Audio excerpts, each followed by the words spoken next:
Hello, Sagittarius. Welcome to the Plaid Sheep Oracle. So you are the last of this series. I've been pulling a card from my Wisdom of the Sacred Bee Oracle. And interestingly, as the last, you also seem to be the first.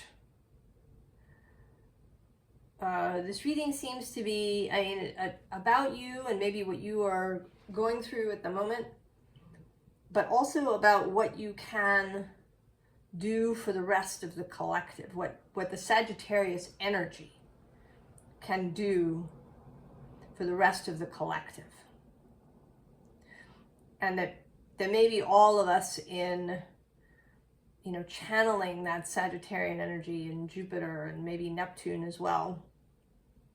He is said to be exalted in Sagittarius. That you can assist the rest of us with the process that is showing up here in the cards. So the card that came out, Constraints. I don't know if you've been feeling constrained in some way. I personally have in a number of ways, and I'm guessing that many of us have. That we feel constrained by something. That there is something that appears to be holding us back from whatever we want, or in living our life the way that we want to, in feeling better.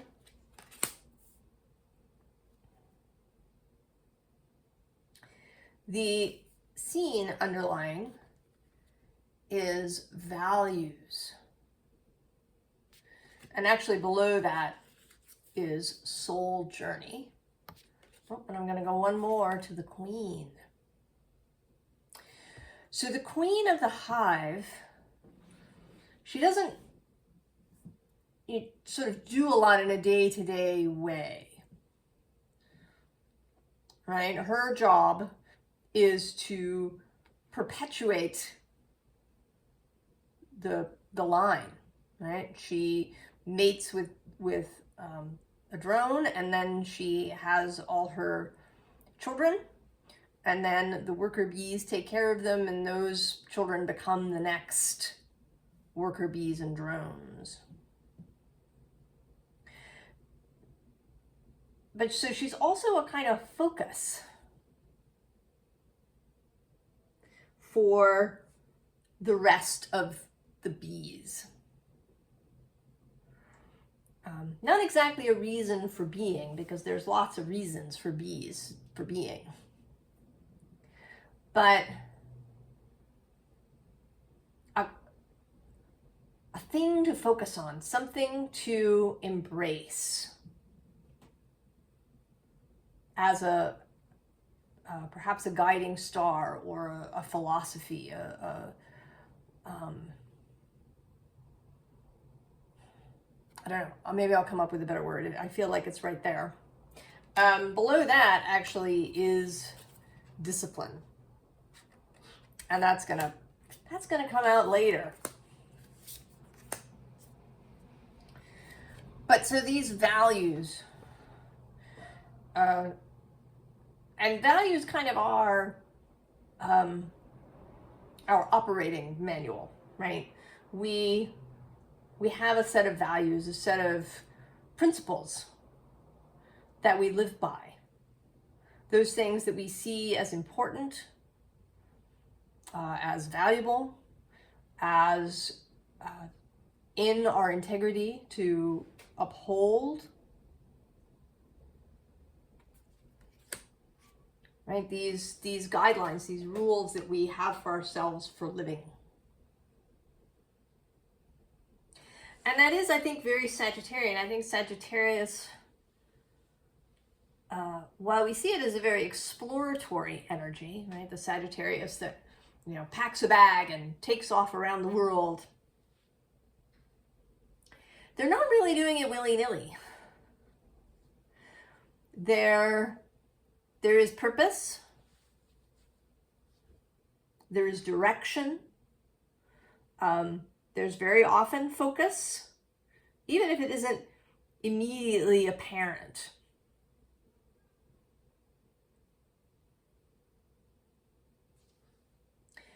The unseen underlying is this prism. And this came out in Aquarius's reading yesterday. And it's similar here. There it was really speaking of the eclipse, or this eclipse space.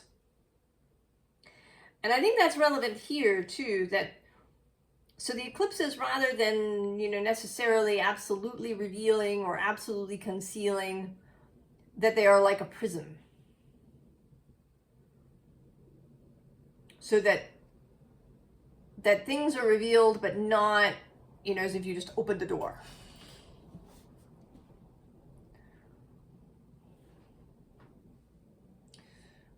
Things are split, right? The prism splits the light into a rainbow so that we see all the different frequencies.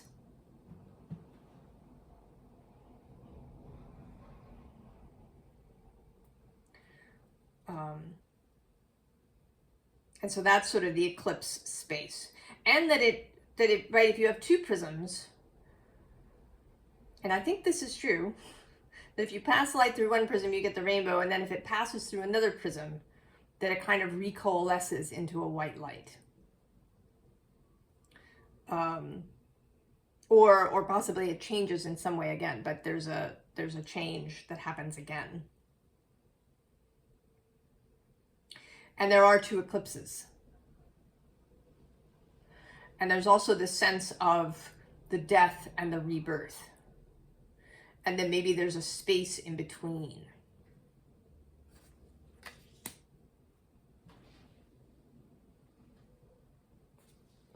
First card, focus. So both for you, having, what your focus is, and then this Sagittarius energy as a symbol, possibly for the rest of us. For us to adopt a Sagittarius-like energy. And, I've been thinking about that. And I've actually, personally, always, had some difficulty with Sagittarius. You wouldn't think. I have an Aries sun. That's a natural trine to Sagittarius. But there's something about it that I've found difficult. And I think that maybe it's the focus. I'm much more at home with Gemini energy. And this, always keeping options open.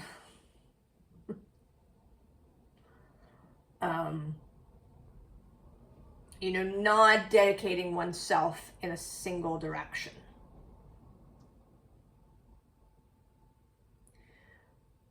But that maybe that is what is necessary in this moment, that it's not a, forever kind of thing, possibly. I mean, we change and shift and do different things. But here now, in this moment, for all of us who are here watching this, and maybe those people we touch after watching it, that there's something about singular focus. Choosing a focus and sticking with it. Underneath that is both the dragon with power and strength. And there's also the idea, right, that dragons are hoarders. Right, that dragons are focused on this thing that they wish to acquire. And that acquisition doesn't have to be wealth. Right? It doesn't have to be gold that you're looking for. There's many other possibilities, including just feeling better. I mean, let's face it, that's really kind of one of the things at the bottom for many of us. We just want to feel better. We just want to feel good on a daily basis, to be excited and eager for the day to begin, doing whatever it is that we're doing. And maybe it is, maybe at this moment in time, for those of us here, it means getting focused. Because right below that, actually, I'm just seeing, is the Grail Knight. Absolutely dedicated and devoted. Oh, and then below that, look, is Death. Oh, yeah, and the Mystery. And I knew it was going to be there. I knew it, although I didn't look. Birth and Rebirth. After death. And then Joy. Right. The bottom of the deck is communication. And I think this might be internal. That there's right, communication with the self. With your heart, right? With that grail that you carry in your chest. Where is that leading you? So we have the Queen showing up again. The move to sovereignty, the ability to choose, also to be the focus for others, to provide an example to others. Because if we see someone else do it, then it's a little closer for us. It's possible. And then we have the cow. And the subtitle says, Nourishment, Abundance, Asking, Receiving. But when I saw it, what popped into my head was the sacred cow. And right after it, we have letting go. So there may be some sacred cow of your own that you need to release in order to make this possible. There may be some value, something that you value, or that you've, sort of carried. Maybe it was a value given to you by your parents, or your community, or your culture, your country, that gave you this value. And you've been holding on to it. It's your sacred cow. But whatever it is, it's getting in the way. It is no longer useful. It may have served a purpose. In fact, it almost certainly did serve a purpose up until this point. But it's time to let it go. Now, I don't know what it is necessarily. It could be many different things. It could be that you have to have a particular profession in order to be respectable and respected. Maybe you have to go to college.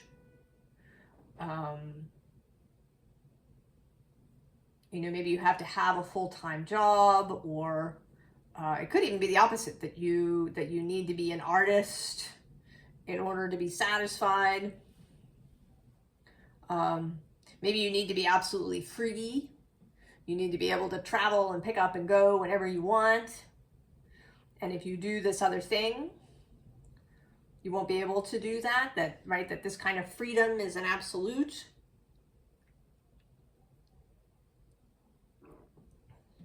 But there's something, some value, some sacred cow that is preventing whatever the next step is for you. And I want to say that we are all here, anybody that's come to this reading, and maybe many in this collective, have reached an ending.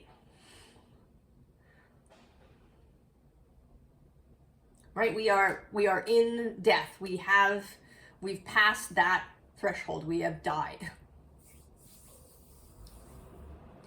And what needs to happen now is the rebirth.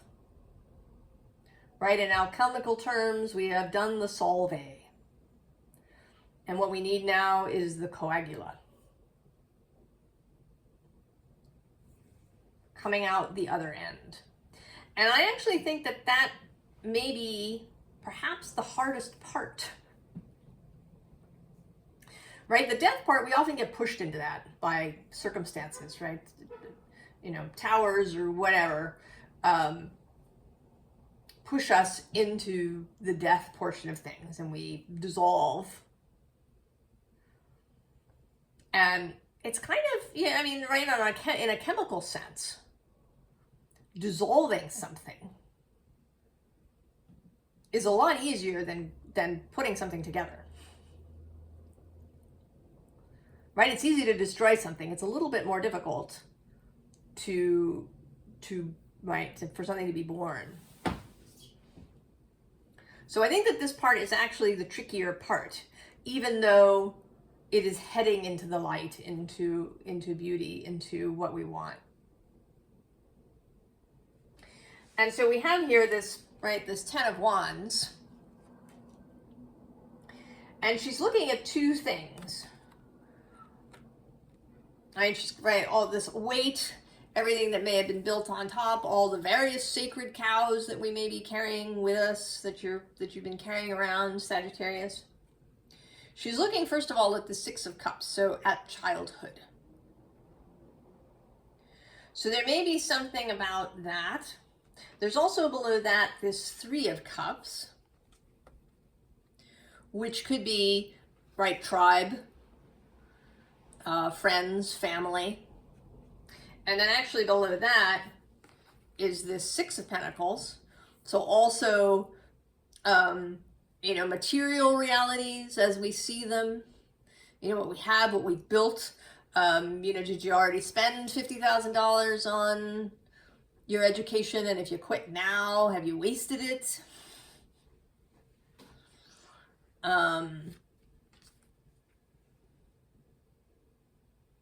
And then I'm actually going to go one more to this 9 of Swords, because we're sort of going to come back to that later. Right? There's all of this, right? It's like stuff leaving, like allowing all of that stuff and turning away from it. I feel like this wormhole is where you've come from. You've come out of there and you're kind of looking back at it sort of like you don't know if you want to rush back in there. But then at the bottom of the deck, which you also could be seen to be looking at, is the world. The completion. Right? The thing. It is made. It is complete. The death portion of things is done.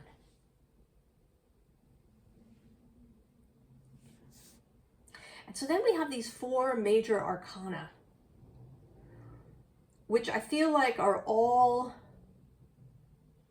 they're all like source energies. They're energies coming from your own soul.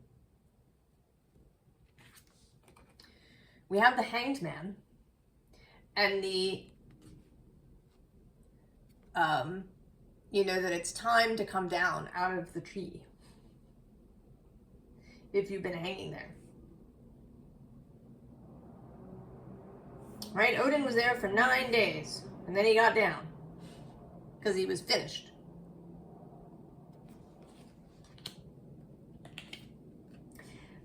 And then the Magician, right? This seems like the next step, right? You come down out of the tree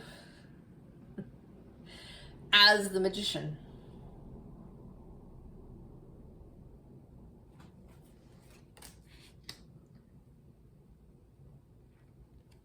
Strength. And this is a very optimistic strength. You know, here you are, you've got your peeps with you, you're ready to cross this bridge. And you're just, I don't think you're hesitating here. I think you're just sort of, it's like you're taking a moment to really savor this. To really savor moving into this new space.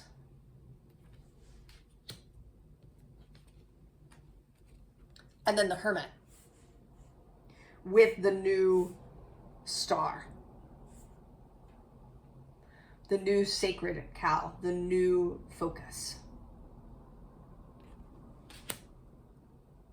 And that you, as the Hermit, you follow your own counsel.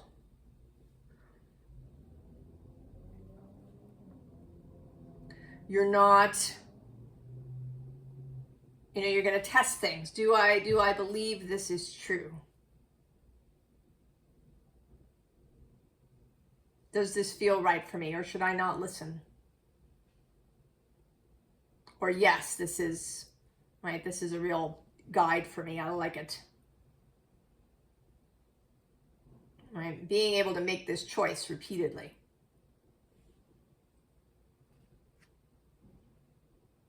And so kind of up until this point, we have a lot of stillness.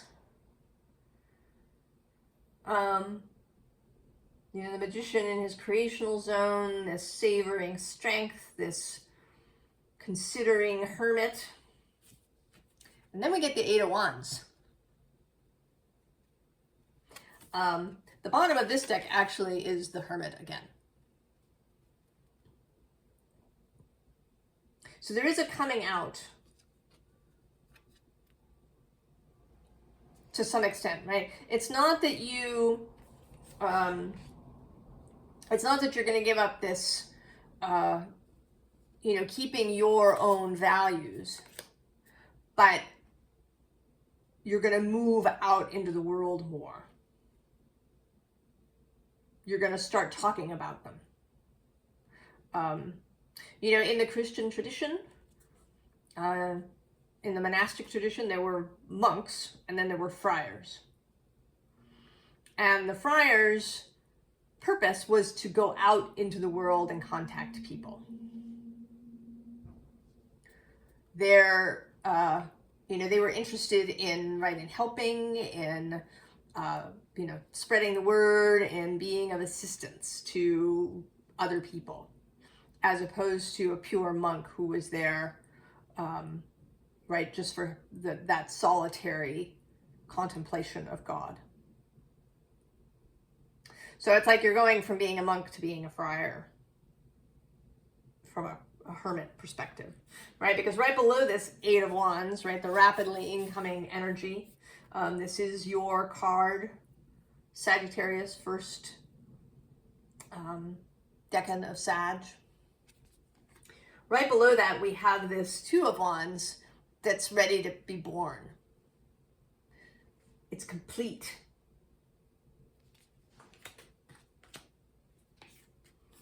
And then again, this sense of something, right, coming out, of a wholeness, of a completion that is now being seen. With the Ace of Discs. And then this Four of Fire, Four of Wands, the takeoff.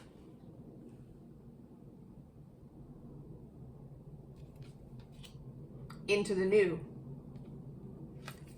And then the new sacred cow. And here, interestingly, the Empress.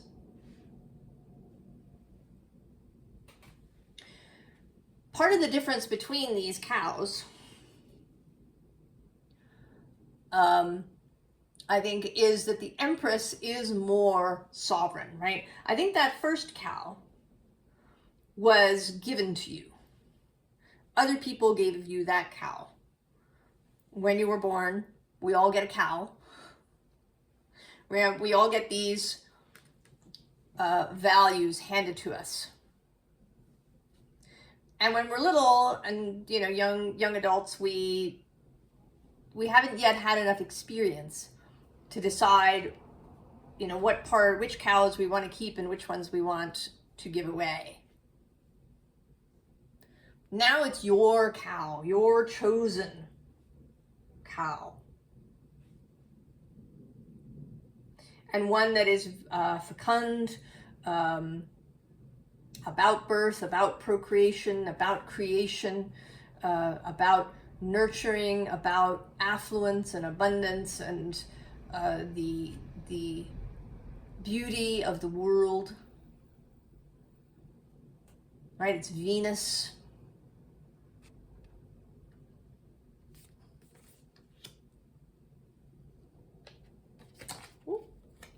And then we have this card,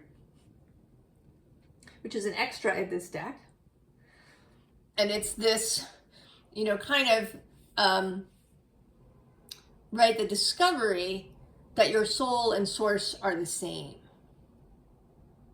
And I've been speaking lately about this idea of as above, so below, as below, so above. That it's not a causal relationship. That it isn't that the above becomes something and then the below becomes that. But that the two are the same. That it's instantaneous. Right? Microcosm and macrocosm. But also that there's interpretation involved. You know, what, say, you know, Mars in Cancer means to you may mean something different than it does to me. That energy, right? How that relates to your below may be different in how it expresses in my below.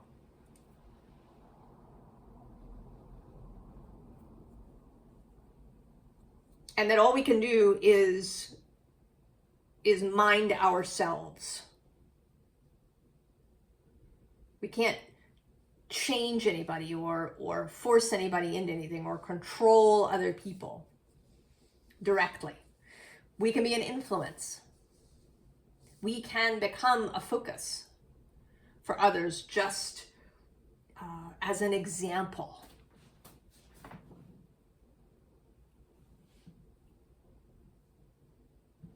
And I think, you know, that it may not be so much you. It's kind of a lot of responsibility to say, you lead the way for the rest of us.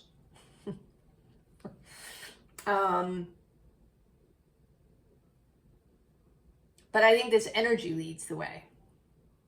And that if you have, right, strong Sagittarius aspects, then maybe it'll be easier for you. So that you can be this example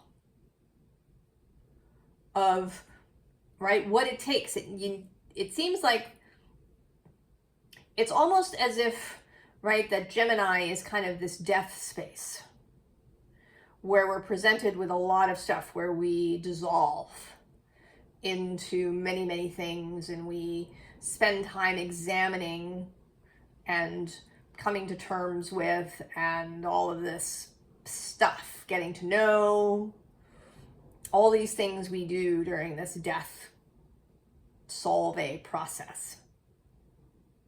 And then that the Sagittarius, right, is that arrow, that focus out. I kind of now want to compare it to Virgil. So in Dante's Inferno, and I haven't read it really, I just know the general gist of the thing. Right, Dante, right, he goes through hell, and Virgil is the guide. Right, because I often think of Sagittarius as the torch bearer. Right, and Aries is the spark, Leo is the bonfire, and then Sagittarius is the torch that leads the way, that is carried off. So, right, like the torch bearer, the one, right, with the light to follow. And so here kind of is this direct description of kind of this process.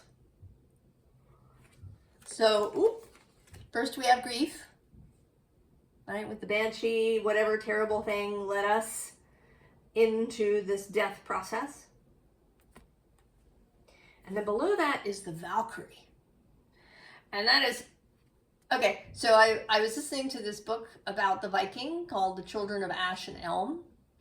And the way that Valkyries are actually described in the various Viking writings that we have is so much more interesting than this Hollywood version. So the Valkyries are named after ways, many of them, named after ways that you die on the battlefield.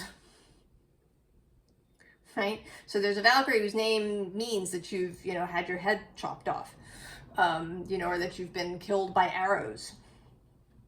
So the names of the Valkyries, right, were like the ways that you died on the battlefield. The Valkyries were not, right? They were kind of terrifying. They weren't, scantily clad women on, winged horses.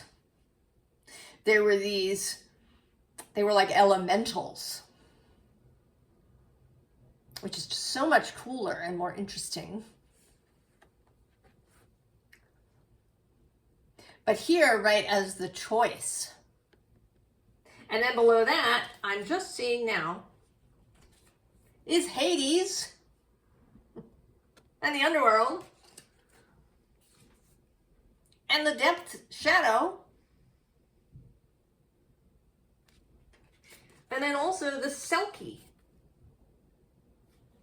right? Finding your skin again. In fact, maybe even making yourself a new skin rather than going back to the old one. And then, if that's not enough, we have Circe with alchemy.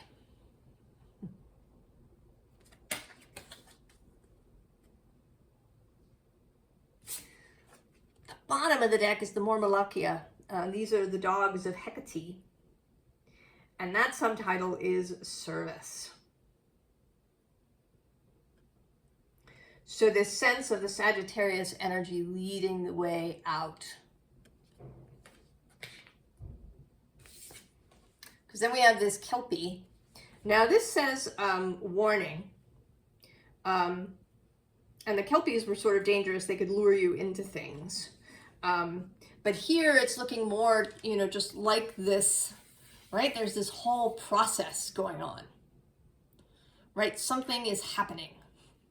And we may not be exactly sure what it is, this solve, then coagula process. And then there's Sharon in the boat. And normally, you give Sharon your 2 pennies and he takes you across the river Styx to the underworld. But who's to say that he can't bring you back?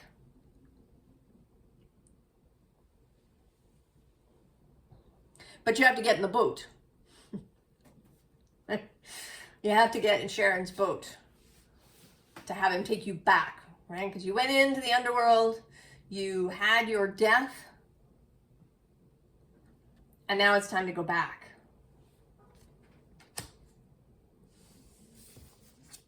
And so we have the Sheila Nagig, that birth portal.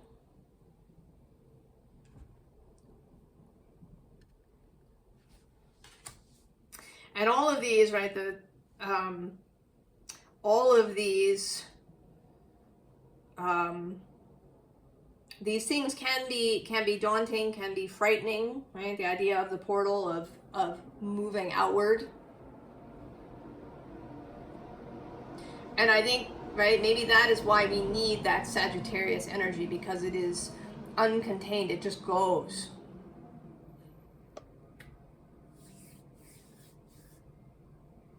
And it goes with focus, because Aries just goes too. But Aries can be unfocused. Right? Aries can move off, to whatever thing is looking most exciting. Whereas Sagittarius has this, right, this focus.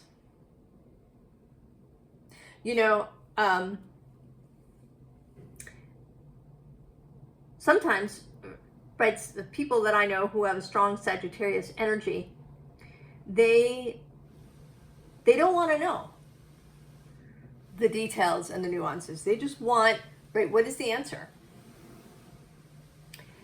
And sometimes that's not useful, right? When you're on the other end, when you're entering into the death process, then that singular focus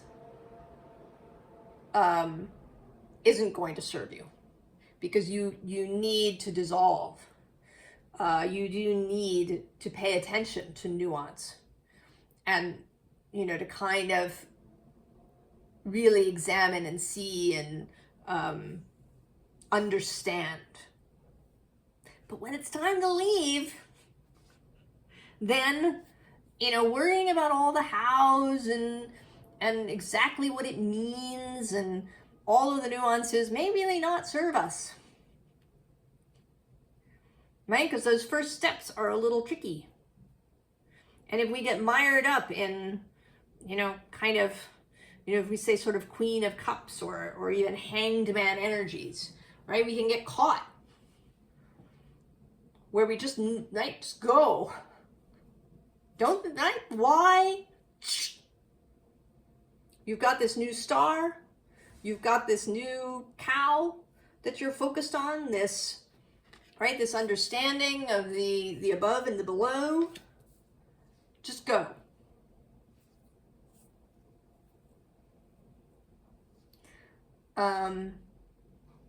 So advice, although we've had some, just go. We have the Magician. And actually right below that, Judgment, which has a kind of feeling of just go. Just, you're gonna leave the flower, just go. And then below that is the Empress showing up again. And then the Star. And then the Fool. Just go. Don't think about it too much, right? Don't get all up in the head. Don't worry about the why, right? As the magician is Mercury, right? Which is kind of a heady thing, but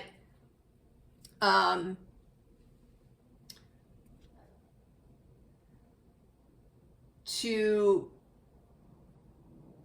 not get caught up in thinking about it. Just do the working. Do the thing that you want. The bottom of the deck is the Nine of Pentacles with Gain. Right, keeping eyes on the prize. Right, that's where the focus is. So then, interestingly, we have the Knight of Swords, who is Gemini. But with a feeling of singular focus. And then we have these two Leo cards, one of which is Mars in Leo, right? And so movement, valor, courage to move forward. Also the fire, right? The fire necessary. This is the final decan of Leo before the Wands, right? Before you get the 8.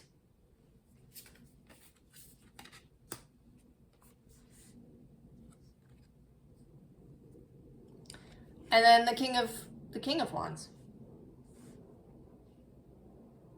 More of that sovereignty. Knowing what's yours and moving toward it with passion and without a lot of, examination of things.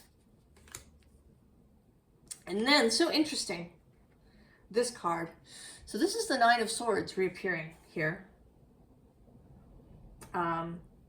But what I saw here was, right, so there's two faces, if you can kind of see it. There's this shadow face, and then there's this light face. And I feel like the light face is coming out from behind the shadow, like becoming visible.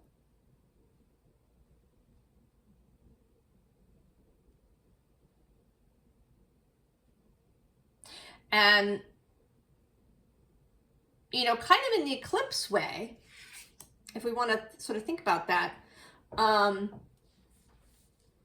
right? The sun gets eclipsed, and then the moon moves on. And the sun doesn't chase the moon. Say, wait, wait, I needed more of that shadow, I wasn't done.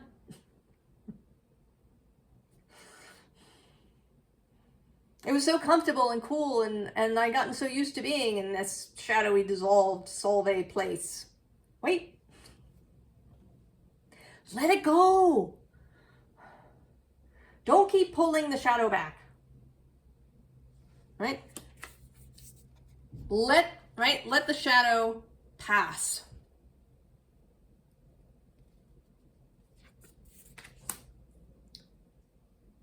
Sagittarius. Just go.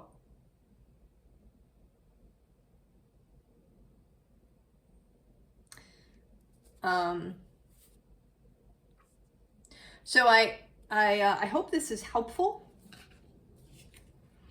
I hope that you're feeling really good. That maybe this is real confirmation for you that you're in the right place, and I hope you will feel excited by the idea that you're leading the way. I think that you will. I think that you enjoy that, right? Carrying your torch on your fiery steed, leading the way triumphantly. And I hope that the rest of us can follow you. I wish you the very, very best, Sagittarius. And I'll see you next time. So long.